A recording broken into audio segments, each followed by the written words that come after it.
आरती छोटू case को शुरुआत से देख रहे हैं और जो निर्दोष लोग हैं उनको छुड़ाने की आप कोशिश कर रहे हैं। तो शादी के बाद आपको कोई मुसीबतों का सामना करना पड़ेगा और आसान हो गया है केस?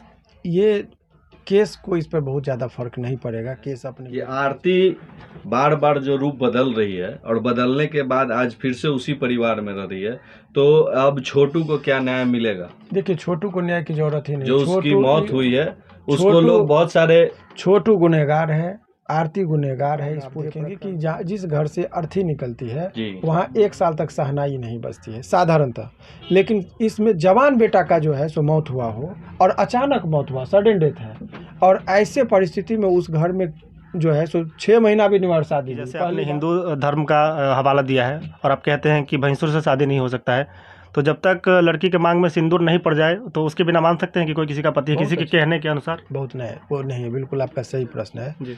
तो हिंदू धर्म के मुताबिक एक चीज़ बताइए कि चिता को आग प्राय पुत्र देता है और जो कुंवारा है उसका भाई देता है, लेकिन यहाँ पर चिता को आग जब तीखा और सच्चा सवाल आप पूछेंगे तो आपको आक्रोश सामना करना पड़ेगा और झेलना पड़ेगा। ये हर जगह होता है। ये कोई आरती के ससुर जी कर रहे हैं या उमेश यादव कर रहे हैं उससे नहीं फर्क पड़ता है।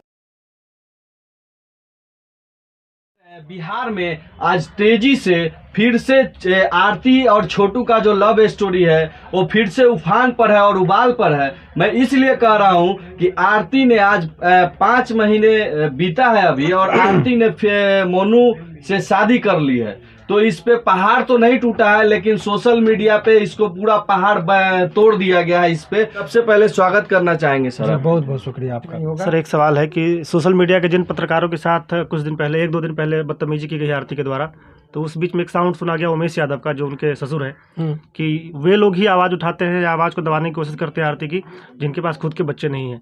देखिए, ये तो टीका टिप्पणी, ये तो माने क्रिया प्रतिक्रिया, उस पर हम क्या जवाब देंगे।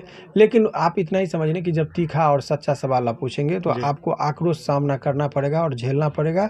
ये हर जगह होता है। ये कोई आरती के ससुर जी कर रहे हैं या उमेश यादव कर रहे हैं उससे नहीं फर्क पड़ता है।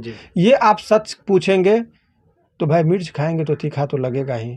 तो भाई जब सच्चा सवाल आप पूछते हैं तो तिल मिलाते हैं तो उसका प्रतिक्रिया क्या सर आरती के बयान से जो सोशल मीडिया पे अभी वायरल हो रहा है, आरती के बयान से इस केस में कोई नया मोड़ होगा? देखिए, केस के सवाल पर यह है क्रेडिबिलिटी की बात किया जाएगा। कोई भी गवाह अहम गवाह है वो तो उसके भरोसे का गवाह होना चाहिए। तो हम लोग उसके चरित्र को दिखाते हैं कि देखिए बहुत सच्चा आदमी है, झूठ नहीं बोलता है, उसके बात में समरूपता है, एकता है, सिद्धांतवादी है। उस गवाह का महत्व ज़्यादा होता है। तो इनके चारित्रिक चीज़ को जब आप देखेंगे तो बहुत जगह 4 जगह 4 तरह का बयान दे रही है वो। एक जगह वो अब इस बीच में बोले कि उस दिन जब पत्रकार बंधु जब पूछ रहे थे उनसे तो उनका कहना था कि मैं 164 का बयान दी, उस टाइम में नर्वस थी। तो भाई नर्वस में आपने सभी लोगों को, निर्दोष लोगों का नाम दे दिया। जब प्रॉपर दिमाग ही नहीं काम कर रहा था, इस चीज़ का लाभ तो मिल सकता है। तो ये केस पर और ये चरित्र की बात है, वो बहुत सारा चीज़ का जो बेनिफिट हम कोर्ट में लेंगे उस चीज़ को अभी आपको मीडिया के माध्यम से मैं नहीं बताऊंगा क्योंकि मेरा केस पर उसका प्रभाव। आरती छोटू केस को शुरुआत से देख रहे हैं और जो निर्दोष लोग हैं उनको छुड़ाने की आप कोशिश कर रहे हैं, तो शादी के बाद आपको कोई मुसीबतों का सामना करना पड़ेगा और आसान हो गया है केस? ये केस को इस पर बहुत ज़्यादा फर्क नहीं पड़ेगा। केस अपने मेरिट पर चलता है। कोर्ट में इस सब चीज़ों से बाहरी शोरगुल और हल्ला हंगामा से कोर्ट को बहुत ज़्यादा प्रभाव नहीं पड़ता है। इसीलिए कोर्ट अपने इत्मीनान से कानूनी पक्ष में क्या आया, क्या एलिगेशन है, कौन कहाँ था, तो जो रिपोर्ट तैयार होगा उसके आधार पर सुनवाई की दिशा में ये पूरा जो अभी नंबर पर देखिए, अभी ट्रायल नहीं चल रहा, अभी बेल के मुद्दे पर है। 302 के मुकदमे में जो सामान्य प्रक्रिया, कोई कोर्ट के नज़र में स्पेशल केस नहीं होता है। हमारे यहाँ आर्टिकल 14 है जिसमें कहता है all are equal in the eyes of law. कानून के दृष्टि में सभी व्यक्ति समान हैं, चाहे वो रिक्शा वाले हों या कोई राजा हो। तो सर अब जो है इस केस में किसको इंसाफ की जरूरत है? आरती तो अपना 4 जगह बयान बदली, 6 जगह वो अपना रूप बदल ली। बहुत अच्छा, आपका बहुत जेन्युइन प्रश्न है। आप एक चीज़ समझिए कि इसमें नाइंसाफ़ी किसके साथ हुआ। इसमें मैं 2 ही व्यक्ति को मैंने पीड़ित मानता हूँ और न्याय पीड़ित को मिलना चाहिए। इसमें पीड़ित है आरती के माता पिता, बहनोई बहन, जो लोग जेल में चले गए और उनका परिवार पूरा विध्वंस हो गया, नाश हो गया, ख़त्म हो गया। तो एक पीड़ित वो है और दूसरा पीड़ित मैं मान रहा हूँ कि छोटू के माता पिता जिसने अपने जवान पुत्र को खोया है। और किसी को कोई लॉस नहीं है। आरती को न कभी लॉस हुआ था न है।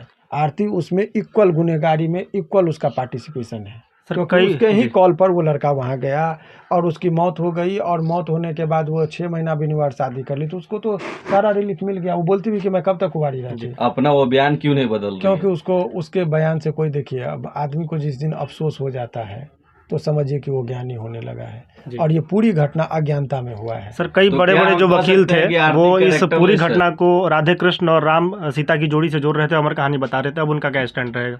देखिए ये तो उनका व्यक्तिगत ओपिनियन होगा, उस पर हम क्या टीका टिप्पणी, उनका क्या सोच है इसके आपकी नज़र में क्या ये धार्मिक जो हिंदू देवता, मैंने कहा कि देखिए ये घटना से सामाजिक, धार्मिक और भी बहुत सारा चीज़ रूप से ये प्रभावित किया है। समाज में जो वातावरण बना है इस घटना के बाद, बहुत माता पिता को अपने बच्चों को केयर करने की ज़रूरत है, और बच्चे को भी बहुत ज़्यादा अब समझदारी के साथ काम लेने की ज़रूरत है। पूरा समाज गंदा हो रहा है इस वातावरण से, तो इस सब चीज़ों से भी हमारे समाज को बचाना हमारा और सर एक सवाल रहेगा कि जैसे आपने हिंदू धर्म का हवाला दिया है और आप कहते हैं कि भैंसुर से शादी नहीं हो सकता है, तो जब तक लड़की के मांग में सिंदूर नहीं पड़ जाए तो उसके बिना मान सकते हैं कि कोई किसी का पति है, किसी के कहने के अनुसार? बहुत नहीं, वो नहीं है, बिल्कुल आपका सही प्रश्न है जी। तो हिंदू धर्म के मुताबिक एक चीज़ बताइए कि चिता को आग प्राय पुत्र देता है और जो कुंवारा है उसका भाई देता है, लेकिन यहाँ पर चिता को आग किसने दिया? आरती ने, प्रेमिका ने। आरती ने क्या कहते कि मैं उसको अपना पति मान ली थी, और हकीकत ये है कि लोग शादी भी कर ली हो, क्या पता पहले मांग भर दिया हो, उसी हैसियत से दिया। तो यदि मानो तो देव, नहीं तो पत्थर। आप पत्थर को पत्थर मानिए तो कुछ नहीं, मानिए तो पूजा करते हैं, देवता मानते हैं। तो भाई मान लिया जब उसको पति, लिविंग रिलेशनशिप को भी लोगों ने एडमिट किया, तो जब ये आप उसको पति मान लिए तो उस रिश्ते में तो जान है, तो ससुर है। अब यदि आज के डेट में आरती के पिता जी जो हैं वो तो जेल में है, मान लीजिए छोटू के पिताजी के साथ ही शादी हो जाती, तब आलोचना होती, तब तो कहते ससुर, तब कहते नहीं शादी नहीं था, तो इससे भी हो सकता है। इसीलिए जो रिश्ता है उसकी पवित्रता को बरकरार रखा जाए तो ज़्यादा अच्छा। सर ये शादी चोरी छुपे क्यों की गई? जो उनके लिए लड़ाई लड़ रहे थे महिला विकास मंच या फिर जो बड़े बड़े वकील थे, उनको सूचना भी नहीं दी गई और रातों रात शादी कर ली गई। ये तो व्यक्तिगत चीज़, उसके लिए कोई राइट थोड़े है कि उनको करेंगे, ये तो हमारा व्यक्तिगत स्वतंत्रता होता है। उसी तरीके से आरती और उनके परिवार के लोगों के का स्वतंत्रता था, किसको इन्वाइट करे नहीं करे, शादी में निमंत्रण किसको दे, तो व्यक्तिगत जीवन का अधिकार है, उस पर हम और आप क्या प्रश्न पूछे? जो आपके भलाई के लिए कर रहा है उनको सूचना तो दिया जाना चाहिए। ये नैतिकता की बात आप कर रहे हैं ना, अधिकार स्वरूप बात नहीं। नैतिकता ऐसा जैसे आप मेरे पास है तो मैं आपको इंटरव्यू दूं, ये मेरा है नैतिकता। हम नहीं देंगे तो आप थोड़े हम कहेंगे क्यों नहीं हमको इंटरव्यू दीजिएगा, तो ये अधिकार स्वरूप नहीं बात कर सकते हैं। लेकिन चूंकि सच को साहस नहीं था सामना करने का, इसीलिए गुप्तचरी के अंधकार में और चोरी छुपे वही काम होता है जो कुकर्म होता है।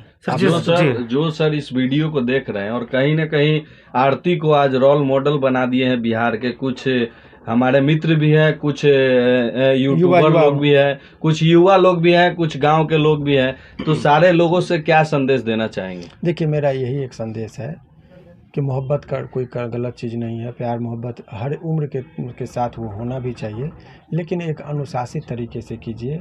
आप एक डिसिप्लिन में रहिए, और सबसे बड़ी जहाँ अधिकार की बात करते हैं वहाँ कर्तव्य भी है। तो माता पिता से यदि आप अधिकार करके कि मैं अपना जीवन साथी चुनूं, तो आपका कर्तव्य भी होता है कि आप माता पिता जिसने आपको लालन पालन करके बहुत उम्मीद और भरोसे से पढ़ाया लिखाया, अपना जीवन का एक अंश काट के आपका पेट भरा, तो उनके प्रति भी आपका कर्तव्य है। उनको कॉन्फिडेंस में लेकर आप 18 से ऊपर हैं तो आप अपने माता पिता के सामने प्रस्ताव रखिए। और अनेकों लोगों को शादी भी, माँ बाप इतने कठोर नहीं है, क्रूर नहीं होते हैं। पिता से बड़ा सलाहकार कौन हो सकता है, माता से बड़ा ममता कौन दे सकता है। आप उनके सामने बातों को रखिए, दोनों घर का इज्जत भी बचेगा, किसी की जान भी नहीं जाएगी, और शादी भी हो जाएगी, और आपका कैरियर भी बना रहेगा। सर मेरा आखिरी सवाल है कि जिस तरह से मीडिया आरती को लगातार दिखा रहा था और आरती मीडिया का सहारा लेकर के अपने न्याय के लिए आगे बढ़ रही थी, और 2 दिन पहले जो उनके मीडिया के साथ हाथापाई की घटना सामने आई है, इस पर आप क्या कहेंगे? उनको उस पर खेद व्यक्त करना चाहिए। किसी भी आदमी को मीडिया का सम्मान करना चाहिए। तो यदि उन्होंने हाथापाई या कुछ किया है तो उन पर उनको खेद और माफ़ी तो मांगना चाहिए सार्वजनिक तौर पर, चूँकि बहुत घोर अपमानित किया है उन्होंने, तो ये उनको करना चाहिए। करेंगे नहीं करेंगे उनका व्यक्तिगत चीज़, हम उस पर कैसे कर सकते हैं, तो यही चीज़ है जी। सर अंतिम जो मेरा प्रश्न है कि आरती बार बार जो रूप बदल रही है और बदलने के बाद आज फिर से उसी परिवार में रह रही है, तो अब छोटू को क्या न्याय मिलेगा? देखिए छोटू को न्याय की जरूरत ही नहीं। जो उसकी मौत हुई है उसको लोग बहुत सारे, छोटू गुनहगार है, आरती गुनहगार है इस पूरे प्रकरण में, इसकी न्याय की बात से मैं तो आरती को जेल होना चाहिए। और मेरा एक ही है कि इसमें न्याय मिलेगा छोटू के माता पिता को, न्याय मिलना चाहिए आरती के माता पिता को। ये दोनों तो नासमझी में ये सब गलती किया है, जो दोनों परिवार बर्बाद हुआ है। और अभी एक जो गुनहगार है, सबसे बड़ी गुनहगार जिसका आपने जिक्र किया है, तो उसको भी अपने समय के साथ जब एडवर्स इन्वेस्टिगेशन में मामला जाएगा तो उनको हो सकता है कि जब पूरा तथ्य सामने आएगा तो असली कातिल तक, जैसे मोहरा पिक्चर आप देखे होंगे, तो ये मोहरा कोई और है जिसका पता आज निकल चलेगा। सर एक सवाल बता क्या दीजिए कि भविष्यवाणी करेंगे सर? हमेशा से आपका भविष्यवाणी देखिए, हम कोई साधु और तंत्र नहीं, तो आपने किया था कि ऐसा वो करेगी, शादी करेगी। बिल्कुल हमारा कॉमन सेंस ये कह रहा है कि अभी इसमें देखिए वो हार्ड वर्ड हो जाएगा, अपमानजनक टिप्पणी हो जाएगी, इसीलिए मेरे मुंह से भरोसे इतना ही समझिए कि मुझे लग रहा है कि इसमें टिकाऊ बहुत कुछ, ये शादी चलेगा। मैं ये नहीं कह रहा हूँ शादी जो बहुत कुछ इसमें टिकाऊ नहीं है। आप सर भरोसे की बुनियाद पर रिश्ता और प्यार टिका होता है, नहीं है। तो जब भरोसा किसी को हो तो रात में बुलाए तो लड़का क्यों ना जाए, और जाना चाहिए या नहीं जाना चाहिए? कहाँ जाना चाहिए इस पर निर्भर करता है। घर में आप किसी के, इस ऑफिस में यदि कोई लड़की किसी को बुलाए और मेरे मर्जी के खिलाफ आएगा तो मेरा अधिकार का हनन होगा ना। तो आप जब घर में रह रहे हैं, माता पिता के घर में, घर तो आरती का नहीं है, माता पिता गार्जियन के अंदर है, तो एक घर में आप किसी को बिना इजाज़त के, मालिक के बिना पूछे यदि लाते तो रात्रि में अपमान करते हैं और आप अपराध कर रहे हैं। तो अपराधी को सजा मिलना चाहिए, और मिला तो इसमें क्या बुरा है जी? आप यही बताइए, यही सब सारा चीज़ है। धन्यवाद सर हमारे चैनल को समय देने के लिए।